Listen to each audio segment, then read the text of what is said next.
বড়দের মোবাইল ব্যবহার করা হয়তো ফেসবুক সম্বন্ধে থেকে জানে হাত তোলো। ও কোনো লজ্জার কিছু নেই, ফেসবুক ভালো জিনিস, কোনো খারাপ জিনিস না। ঠিক আছে, তাহলে আমরা এই যেটা তোমরা আজকের দিনে দাঁড়িয়ে তোমাদের হাতে না ব্যাংক অ্যাকাউন্ট থাকবে না পেমেন্ট করবে, এগুলো শিখে রাখবে, আস্তে আস্তে কাজে লাগবে। প্রথমেই তোমাদেরকে বলি, তোমাদের তোমার বাড়ির বড়রা বা এই স্কুলে তারা দিদিরা দেখবে ফেসবুকে অ্যাকাউন্ট আছে, তাদের অনেক বন্ধু আছে।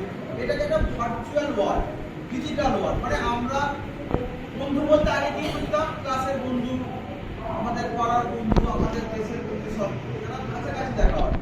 এখন কাছাকাছি না থেকেও ফেসবুকের মাধ্যমে, টুইটার আছে, ইনস্টাগ্রাম আছে, আমরা আমাদের অনেক জিনিস শেয়ার করি। ধরো আজকে তুমি বাবা একটা বিয়ে বাড়ি যাচ্ছ, একটা ভালো ড্রেস পরেছো, ভালো সেজেছো, একটা ছবি তুলে মোবাইলে লাগিয়ে দিও। আর তোমাদের ডিজিটাল অ্যাকাউন্টটা থাকতে পারে, দাদাদের রেজিস্ট্রেশনটা দিলে সেটাতে অনেক লাইক আসবে, কমেন্ট আসবে, এইভাবেই বন্ধুত্ব তৈরি হয়। তাহলে বন্ধুরা, আজকে তোমরা ছোট আছো, 5-6 থেকে তোমরা 8-9-10 মাধ্যমিক দেওয়ার পরে মোবাইল কেউটাদের স্কুল থেকে দেওয়া হয়, তাই তো ম্যাডাম? মোবাইল তোমরা পেয়ে যাচ্ছ। আমাদেরকে কয়েকটা জিনিস মাথায় রাখতে হবে। এখন থেকে শিখে রাখলে কি হয়, এগুলো মানুষ ভুলবে না, তোমরা বিশেষ করে মোটেই ভুলবে না, বিশেষ করে মোবাইল রিলেটেড।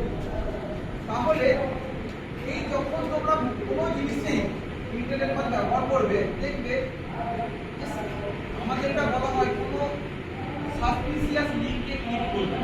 ধরো আজকে তোমরা ছোট আর একটু বড় হলে তোমাদের টিচাররা দেখবে প্রজেক্ট দেবে, সেই প্রজেক্টগুলো করতে গেলেও তোমাদের ইন্টারনেট লাগে, কম্পিউটার লাগে, গুগলে সার্চ করতে হবে কি প্রজেক্ট, কোনো ছবি, কোনো কিছু ডাউনলোড করে করতে হয়। তোমার ভাবতে হবে যে কোনো যেগুলো মানে যদি দেয় না আইন, মানে ধরো কোনো খারাপ লিঙ্ক, আকর্ষণীয় বেশি, যে কোনো খারাপ জিনিস, খারাপ খবর সবসময় আগে আকর্ষণীয়, তাহলে ওইগুলো থেকে নিজেদেরকে ঠিক থাকতে হবে। বিজ্ঞানের যে আশীর্বাদটা আজকের দিনে যদি বলা হয় তোমাদেরকে কম্পিউটার আমরা দেবো না, বাড়ির লোকেরা মোবাইল দেবো না, তাহলে শিল্পী তোমরা যুগ থেকে অনেক পিছিয়ে যাবে। মানে পিছিয়ে যাওয়া চলবে না, ঠিক আছে? তোমাদেরকে দেখতে হবে যে নিজের ভালো মন্দ নিজেকে শিখতে হবে।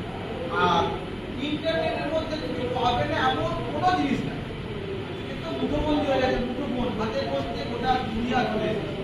তাহলে তোমাদেরকে এই সচেতনতা রাখতে হবে এখন থেকে যে আমরা অন্যায় করব না, অন্যায় হতে দেখলে প্রতিবাদ করব, এবং কোনো যদি অন্যায় হচ্ছে বা কারোর সাথে হয়েছে, তোমাদের সাথে নাও হতে পারে, কোনো বন্ধু, কোনো ধরো সেই স্কুলে আসতে পারে না, এখনো অনেক আছে এরকম, সবাই স্কুলে আসতে পারে না, তাদের বাড়িতে কাজ থেকে কোনো অন্যায় হচ্ছে বা কিছু হচ্ছে তোমরা জানতে পারো। তোমাদের কি কর্তব্য? প্রথম কথা, বাড়িতে বাবা মা আছে, গার্জিয়ানরা রয়েছে, তাদেরকে বলা। তাতেও দেখি অনেকের বাড়িতে গার্জিয়ানরা সময় পায় না, হয়তো তাদের সঙ্গে কথা বলতে ভয় পাওয়া, স্কুলের টিচাররা রয়েছে, তাদের তো নিশ্চয়ই তোমাদের ভালোই সম্পর্ক, সমস্ত শেয়ার করে। তোমরা প্রবলেম যদি কোথাও সমাজে দেখতে পাও, কোনো সমস্যা হচ্ছে, তোমার চোখে যে এটা খারাপ, সেইটাই বলবে স্যার। বাড়িতে দাদাদেরকে, দিদিদেরকে, যাকে তুমি মনে করো যে না এনাকে বললে তিনি কিছু উপকার করতে পারেন, তাহলে কোনো জিনিস গোপন করবে না। প্রথম কথা হচ্ছে আমরা কি জানবো, অন্যায় আমরা করেছি, অন্যায় যে করে আর অন্যায় যে সময় থাকে, তাহলে অন্যায় দেখলেও প্রতিবাদ করবো, অন্যায় হলেও প্রতিবাদ করবো। আমার সাথে আমরা যদি এটা না ভাবি যে আমার সাথে অন্যায় হয় আমি কেন বলছি, এটা নয়। সমাজে আজকে তোমরা 5-6 স্টুডেন্ট, আগামী দিনে তোমরা কেউ চাকরি করবে,